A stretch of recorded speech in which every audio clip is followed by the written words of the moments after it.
اعوذ باللہ من الشیطان الرجیم بسم اللہ الرحمن الرحیم الحمد للہ رب العالمین والصلاة والسلام علی سیدنا و نبینا و حبیب قلوبنا ابی القاسم محمد صلی اللہ وعلیہ الطیبین الطاہرین المعصومین ولعنۃ اللہ علی اعدائہم اجمعین اما بعد فقد قال اللہ تعالی فی القرآن المجید بسم اللہ الرحمن الرحیم قل لا اسألکم علیہ اجرا الا المودۃ فی القربہ۔ درود بھیجے بر محمد وآل محمد،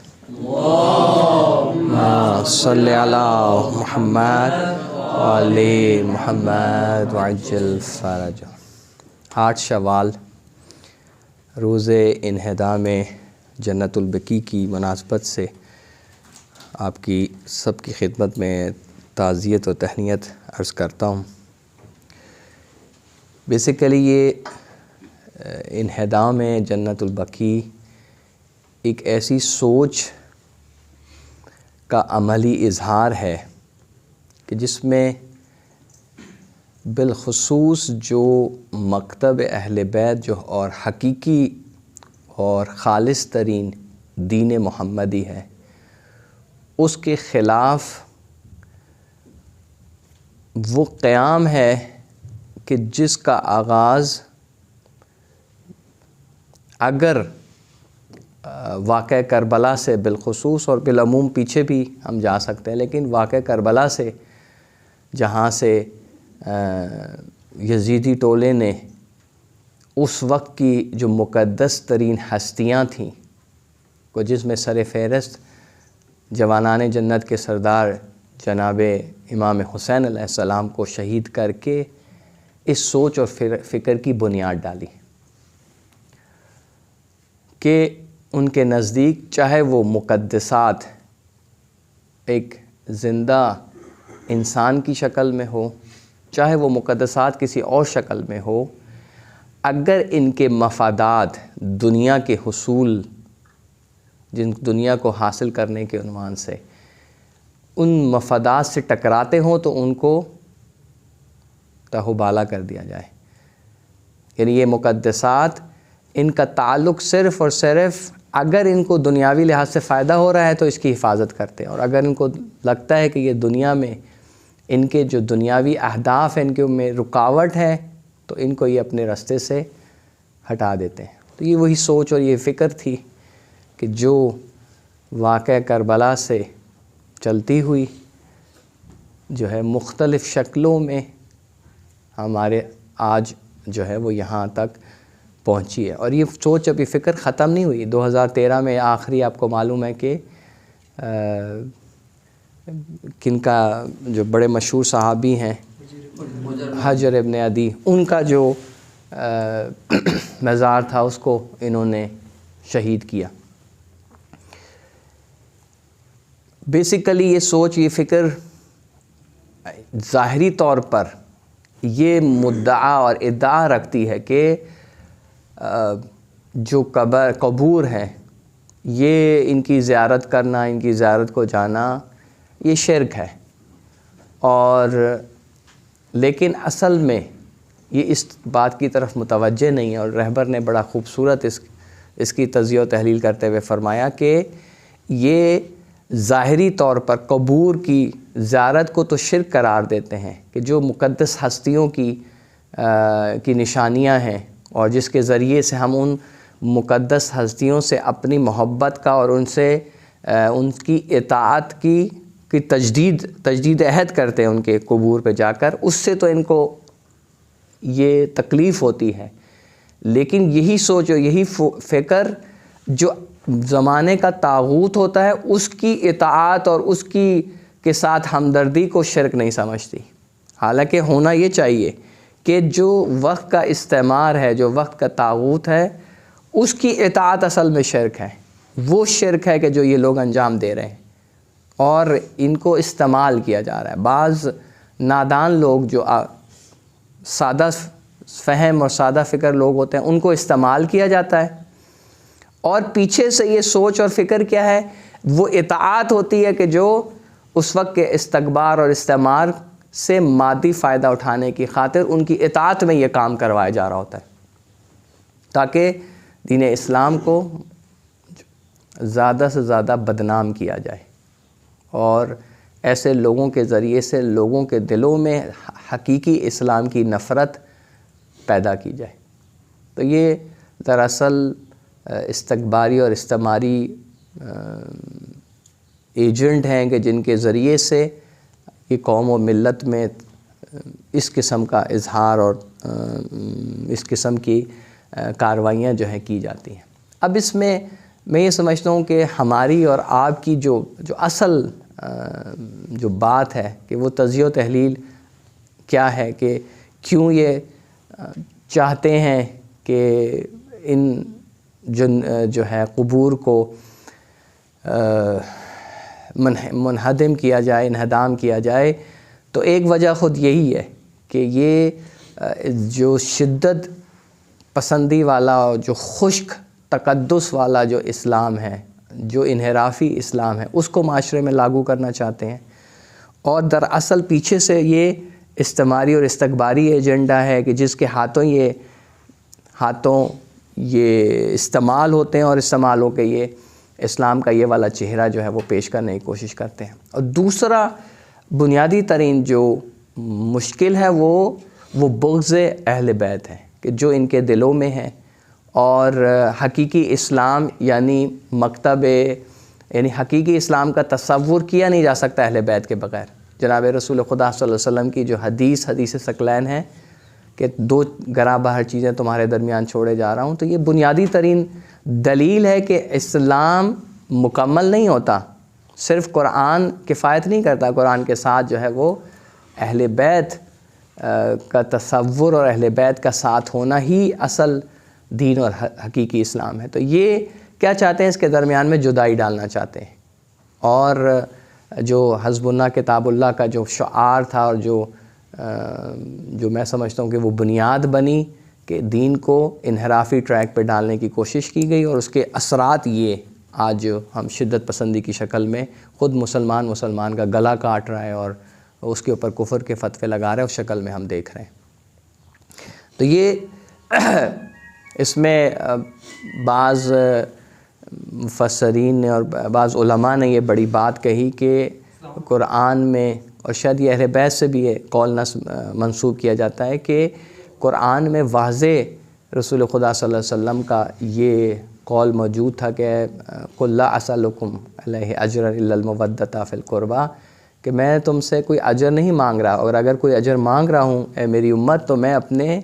اہل بیت کی مودت تم سے مانگ رہا ہوں۔ تو جب اتنا واضح اور آشکار قانون خود قرآن میں موجود ہے، تو اس آشکار اور واضح قانون کے ہوتے ہوئے انہوں نے اتنا ظلم و ستم کیا امام حسین کو، اور امام حسین کے بعد ہمارے جتنے بھی ائمہ تھے، اور اس سے پہلے بھی ان کو نہ صرف یہ کہ جتنا بھی ظلم و ستم کر سکتے تھے، ان کے حق کو غصب کیا گیا، ان کو شہید کیا گیا، اور ان کے جانے کے بعد بھی یہ سلسلہ رکا نہیں، حتیٰ کہ ان کو یہ بھی برداشت نہیں ہوا کہ ان کی قبور اور ان کے جو روزے ہیں ان کو باقی رکھا جائے۔ کتنی ہی کوشش کی گئی کربلا کو منہدم کرنے کی، اور اس زیارت گاہ کو اور اس روزہ اقدس کو تباہ و برباد کرنے کی۔ اور یہاں پر جب ان کا کنٹرول ان کو 1920 کے حوالی میں تقریباً 1920 کے قریب انہوں نے حملہ شروع کیا، اور 1926 میں یا 25 میں انہوں نے باقاعدہ مدینہ پہ قبضہ کر کے آل سعود نے، اور پھر ان قبور کو جو ہے وہ جو جنت البقیع میں تھے ان سب کو گرا دیا اور ان کو انہدام کیا۔ تو یہ صرف چاہتے کیا تھے، یہ چاہتے یہ تھے کہ اہل بیت کا نام لینے والا کوئی نہ رہے، کوئی بھی ایسی نشانی جس کا تعلق اہل بیت سے ہو اس کو مٹا دیا جائے۔ حتیٰ کہ ان کی تو کوشش یہ تھی کہ خود جناب رسول خدا کے مزار کو جو ہے وہ منہدم کریں، لیکن اس وقت پوری دنیا میں ایک شور بپا ہوا، اور اس وجہ سے یہ لوگ یہ باز رہے، ورنہ ان کا بس نہ چلتا تو یہ جناب رسول خدا کی قبر کو بھی منہدم کر دیتے۔ اب اس میں جو میں سمجھتا ہوں کہ ہماری ذمہ داری، جو بنیادی ترین ذمہ داری بنتی ہے، وہ خود ہمارا آپس کا اتحاد اور ایک ہم فکری ہے کہ اس قضیے کے یہ واقعہ پیش آیا ہے اس کو کیسے آگے پریزنٹ کرنا ہے، کیسے پیش کرنا ہے اور اس کو کیسے آگے بڑھانا ہے۔ اس میں ایک ایشو جو ابہام معمولاً جو کیا جاتا ہے وہ یہ کہ بی بی فاطمہ سلام اللہ علیہا کی وہاں پہ جو ایک کہتے ہیں کہ ان کا مزار تھا، اس کو شہید کیا گیا، تو وہ ہمارا جو نظریہ ہے، جو مکتب اہل بیت کا نظریہ ہے، وہ یہ ہے کہ ان کی قبر جو ہے وہ پوشیدہ ہے، اور یہ ایک رمز ہے، ایک یہ اصرار ہے جو بی بی فاطمہ سلام اللہ علیہا نے، وہ احتجاج تھا کہ جو احتجاج جو ہے رہتی دنیا تک یہ جو ہے وہ قائم و دائم رہے گا جب تک امام زمانہ آئے، اور ہو سکتا ہے کہ وہ پھر اس قبر کو جو ہے وہ ظاہر کریں کہ قبر کہاں ہے۔ تو اور یہ جو قبر تھی یہ فاطمہ بنت اسد، یہ جناب امیر کی جو والدہ تھی، یہ ان کی قبر تھی کہ جس کو جو جنت البقیع میں تھے، جن کو منہدم کیا گیا۔ تو خود اس کے اوپر بعض مجتہدین نے یہ بات کہی ہے کہ جب ہم قبور کی بات کریں کہ دوبارہ تعمیرات کی جائیں جنت البقیع کی، تو اس میں یہ بات نہ ہو کہ حضرت فاطمہ کے مزار کو دوبارہ جو ہے وہ بنایا جائے، کیونکہ ہمارا مدعی یہ ہے کہ ان کا مزار جو ہے وہ پوشیدہ ہے، اور وہ اس احتجاج کی بنا پر پوشیدہ ہے کہ جو انہوں نے اس وقت کے جو حکمران وقت تھے ان کے خلاف اپنے طور پر جس طرح احتجاج جو ہے وہ ریکارڈ کروایا۔ تو یہ ایک ابہام ہے، اور جس کے حوالے سے جو ہے نا بہت زیادہ احتیاط کرنی چاہیے۔ ابھی پاکستان میں آپ کو معلوم ہے کہ ایک ہمارے ایک نام نہاد جو پیپلز پارٹی کے شیعہ تھے، پچھلے سال گزشتہ سال ہمارے رجوعی سے تھے، حسن مرتضیٰ نے، تو وہ ایک قرارداد پاس کی کہ جی بی بی فاطمہ سلام اللہ کے مزار کو دوبارہ سے تعمیر کیا جائے۔ تو وہ ایک اشتباہ ہے، ایک غلطی ہے کہ حضرت بی بی فاطمہ کے مزار کو جو ہے وہ منہدم نہیں کیا گیا، کیونکہ وہ معلوم ہی نہیں ہے، اور وہ حضرت فاطمہ بنت اسد کا مزار ہے۔ البتہ باقی ائمہ کے مزار ہیں، ان کو وہ وہاں پر ان کے ساتھ موجود ہے۔ اگر آپ نے دیکھے ہوں گے 4 ہمارے ائمہ کی ہیں، اور ساتھ میں پھر 2 قبریں جو ہیں، ان میں سے ایک فاطمہ بنت اسد کی قبر ہے۔ ایک تو یہ، دوسرا یہ ہے کہ یہ جو مسئلہ ہے بنیادی طور پر انہدام جنت البقیع، یہ ہمیں اس بات کو پکار کو کہہ رہا ہے کہ جب تک مسلمان جہان متحد نہیں ہوں گے، جب تک ہم جتنے بھی آپس میں شیعہ سنی وحدت کے ساتھ ہم مل کر میدان عمل میں نہیں آئیں گے، دشمن ہمارے اس تفرقے سے اور ہماری اس آپس کے اختلافات سے فائدہ اٹھاتا رہے گا، اور اس طرح کے نقصانات ہمیں پہنچاتا رہے گا۔ اور یاد رکھیں کہ یہ اہل سنت کے بھی مقدسات ہیں، یوں نہیں ہے کہ یہ صرف مکتب اہل بیت کے مقدسات تھے کہ جن کو انہوں نے جنت البقیع میں ان کو گرایا انہوں نے، بلکہ یہ اہل سنت کے مقدسات بھی تھے، ان کی زیارت گاہ بھی تھے، اور وہ بھی جب یہ جاتے ہیں وہاں پر تو وہاں پہ جا کے وہ زیارت کرتے ہیں اہل سنت کی، شیعوں سے زیادہ ان کی تعداد ہوتی ہے جو جنت البقیع کی زیارت پہ جاتی ہے۔ لیکن یہ مسئلہ کب حل ہوگا؟ یہ مسئلہ تب حل ہوگا کہ ہم ایک تحریک جو ہے وہ شیعہ سنی کو ملا کر، یعنی اگر ہم یہ سمجھتے ہیں نا کہ صرف شیعہ ہم تحریک چلائیں اور شیعہ تحریک چلا کے ہم یہ انہدام والے معاملے کو ہم حل کر لیں گے، تو میں سمجھتا ہوں کہ یہ شاید اتنا جلدی ہم حل نہ کروا سکیں اگر ہم یہ مل کے اہل سنت کو اس معاملے میں ساتھ ملائیں۔ اور یہ اسی وقت ممکن ہے کہ جو جس طرح رہبر کہتے ہیں کہ شیعہ سنی وحدت، اس کے لیے جو بنیادی ترین اصول ہیں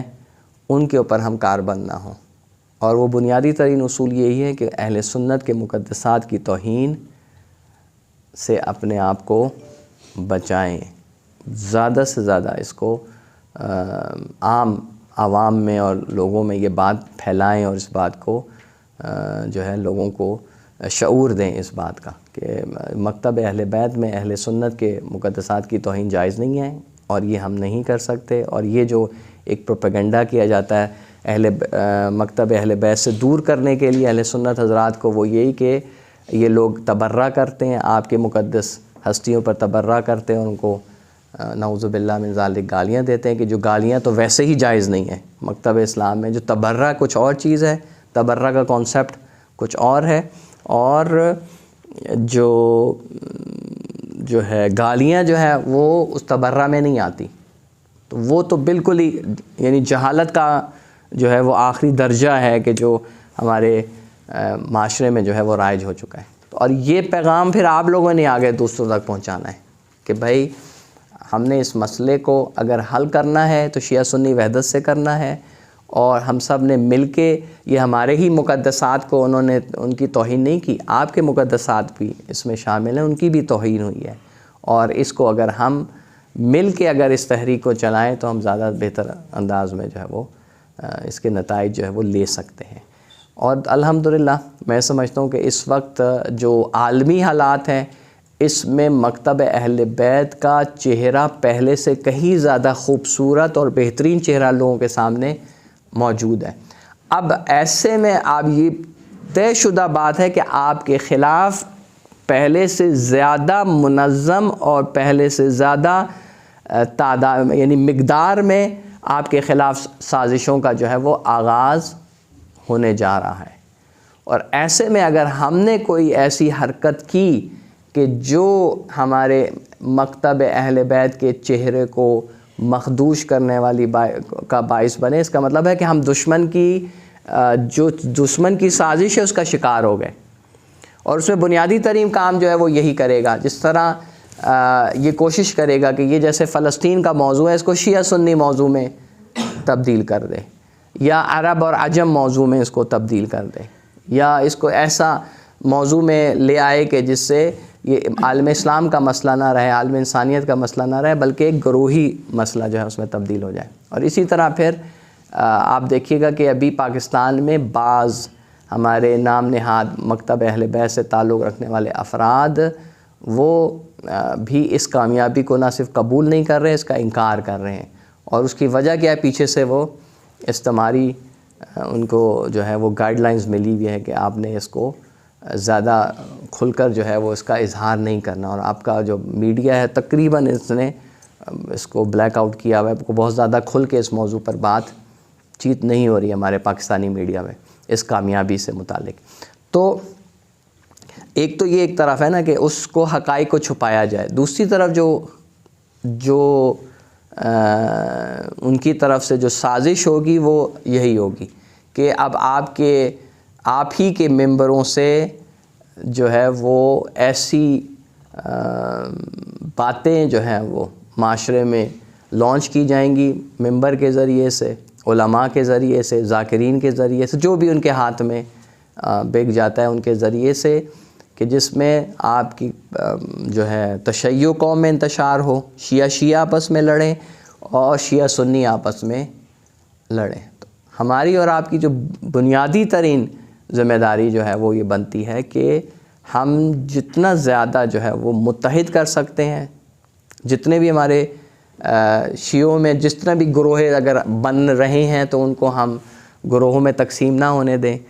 شیعوں کی وحدت پہ ہم زیادہ زیادہ کام کریں، اور شیعوں کے ساتھ شیعہ سنی وحدت پر بھی بہت زیادہ کام کی ضرورت ہے، کہ جو ان کا بنیادی ترین نقطہ ہے کہ ہمیں اس کے ذریعے سے ہمیں وہ یعنی ہماری طاقت کو وہ کمزور کرے. تو انشاءاللہ العزیز یہ انہدام جنت البقیع یہ خود ایک مقدمہ بنے.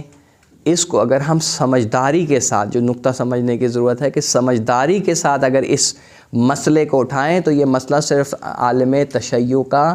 مسئلہ نہیں ہے. یعنی ہماری یہ اس طرح کی پلاننگ ہونی چاہیے، اس طرح کہ ہمیں اس کی پریزنٹیشن ہونی چاہیے، اس طرح ہم اس مسئلے کو آگے لے کے بڑھیں کہ یہ عالم اسلام کا مسئلہ بن جائے. تب یہ ہم اس میں بہترین نتائج جو ہے وہ حاصل کر سکیں. اس کے لیے اب آپ کو سوچنا ہے کہ وہ کیا طریقے ہیں، وہ کس طریقے سے آپ نے اس میدان میں وارد ہونا ہے. کہ یہ ایک شیعہ ابھی تو شیعہ اس پہ شور مچاتے ہیں، انہدام جنز البقیع پہ اس وقت پورے دنیا میں تشیعی آواز بلند کرتی ہے، لیکن ہمیں اس میں جو ہے اہل سنت کو بھی ساتھ ملانا ہے، اور اس کو جدا کرتے ہوئے، اس اشتباہ کو جدا کرتے ہوئے کہ وہ حضرت فاطمہ سلام اللہ علیہا کی قبر کی بعض جو گزائش ہے ان کو دوبارہ سے بنایا جائے تو بات سازی ہے، تو وہ حضرت فاطمہ بنت اسد ہے، وہ فاطمہ بنت محمد صلی اللہ علیہ وسلم نہیں ہے، وہ قبر ان کی پوشیدہ ہے، اور وہ انشاءاللہ جب امام زمانہ آئیں گے تبھی وہ قبر جو ہے وہ ظاہر ہوگی۔ اس دعا کے ساتھ کہ پروردگار ہمیں اپنی جو ذمہ داری ہے، جو بھاری ذمہ داری ہے آج کے دور میں، گزشتہ زمانوں کے مقابلے میں آج کے دور میں کہیں زیادہ بھاری ذمہ داری ہمارے کندھوں پر عائد ہوتی ہے۔ جو کامیابیاں ہمیں حاصل ہو رہی ہیں، ان کامیابیوں کو باقی رکھنے کے لیے، ان کامیابیوں کے ذریعے سے آگے بڑھنے کے حوالے سے، اور ان کامیابیوں کی وجہ سے اب ہماری ذمہ داری ہے کہ ہم بڑھ کر آگے لوگوں کو حقیقی دین اور حقیقی اسلام کی شناخت کروائیں، اور اس کے لیے بہترین انداز جو ہے وہ انداز تبلیغ اس کا انتخاب کریں، اور ایسے ذرائع کے ذریعے سے کہ جو ہمارا یہ دین صرف خاص فرقے اور خاص گروہ تک محدود نہ رہے، بلکہ یہ ہمارا جو دین ہے اور یہ ہمارا جو پیغام ہے، یہ بہت اہم نقطہ ہے کہ یہ جو ہمارا دینی پیغام ہے یہ نہ صرف اہل سنت دنیا بلکہ یہ اس وقت پوری انسانیت کو، یعنی ہماری آواز جو ہے وہ عالم انسانیت تک پہنچنی چاہیے۔ تو خدا سے دعا گو ہے کہ پروردگار ہمیں اپنی اس